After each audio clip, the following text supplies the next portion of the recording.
ayuu magacaabay oo markaa USC-da u xubsiibtay SNA. ururkii SNA waxaa ka qayb galay markaa siyaasiyiin aad u tiro badnayd. inkastoo qaramada midoobay aysan tabar u haynin awoodda markaa sii fidaysay John Maxamed Faarax Caydiid, haddana waxay ahayd mid markaa dadka adduunka ay iska indhatiri karin dhibaatada ka taagan Soomaaliya oo ahayd mid markaa cakiran oo u baahan arrin degdeg ah in laga gaaro si markaasi dadka Soomaalida loo gaarsiiyo dhibaatadooda iyo meelaha ay ku dhibaataysan yihiin haba ugu badnaadaane gobollada Bay iyo Boqol oo aadka u dhibaataysnaa. John Maxamed Faarax Caydiid iyo Cali Mahdi Maxamed oo labada dhinac magaalada Muqdisho ka kala haystay ayaa iyagu waxa ay gaareen heshiis aan sidaa u sii buurnayn. dadka Soomaalida oo dhibaato baahsan soo gaartay meedadkii meelaha yiilay oo qaarkood aan la doogin waxa ay aafaf ku yeesheen magaalada Muqdisho.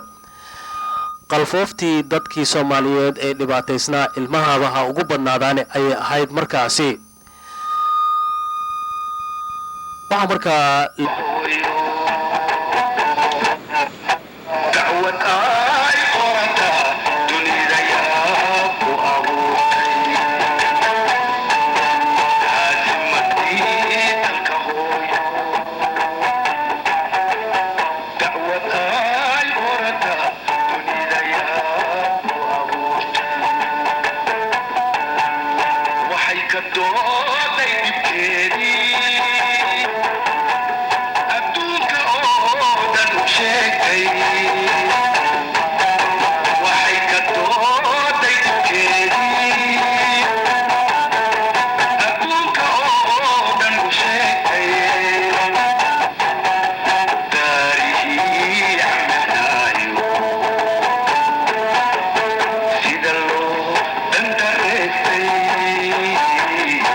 waxa markaa John Maxamed Faarax Caydiid iyo Cali Mahdi Maxamed labada nin ay soo arkeen in siyaasadda Soomaaliya ay ku loolamayaan.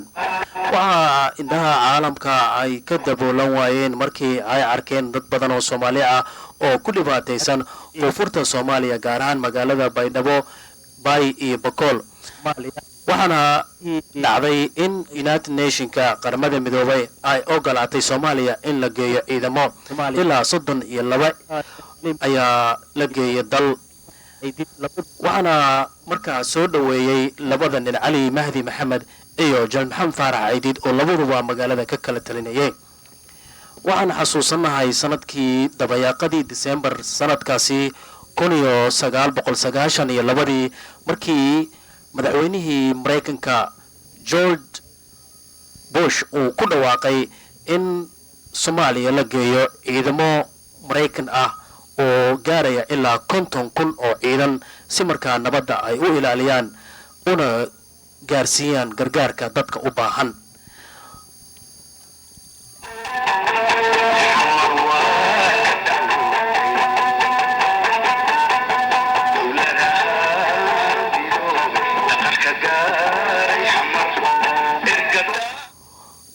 waxaad arkaysaan John Maxamed Faarax Caydiid iyo Cali Mahdi Maxamed oo la heshiisiinayo heshiisiin aan markaa sida u sii buurnayn ayaa lagu qabtay magaalada Nairobi iyadoo heshiisiintaasi ay ka qayb galeen adduunyada inteeda kale.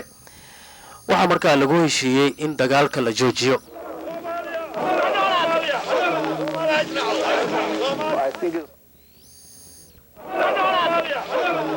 I think the Somali people are already fed up of the fighting. I don't think that they will continue to fight.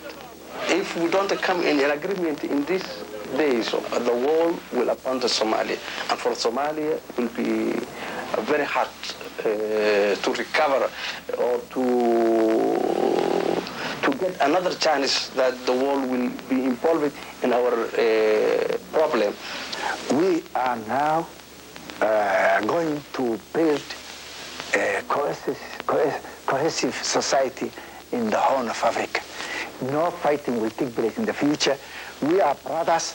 We have a biological, historical, linguistical tie, and we will never again fight against each other.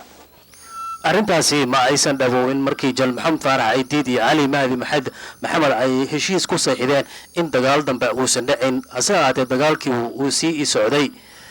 waxaan soo qaadanaynaa qaybaha dambe aan ku soo qaadanaynaa dagaaladii 92 maxaa Soomaaliya ka dhacay kadib markii ciidamadii Mareykanka ay soo galeen iyo sidoo kale howlgalkii UNITAF iyo UNISEM 2 iyo Operation Restore Hope oo isla markaa ka dhacay magaalada Muqdisho iyo siyaabihii kala duwanaa ay soo martay siyaasadda Soomaaliya sanadkii 1993 iyo sidii markii Rangerska Aydiid ay u bursadeen waxyaabihii dhacay inagoo muuqaal aynu ku soo qaadanayna.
إن شاء الله وقت قصص على إنه كسر قادنا إنه هالقلكي مريكان كصوماليا وكوكالي إيش وعنكو ما هاد قاري وحكيتي إن سيدا إيه نبتقليو لو كسر فجاجية برنامج كنا تاريخ بصوماليا إنه تاريخ بن هلك عن كوكو في كرن بس مقال هان ضدك عن كتسين قيمة هذا بأيات كده وانتون تان إن شاء الله.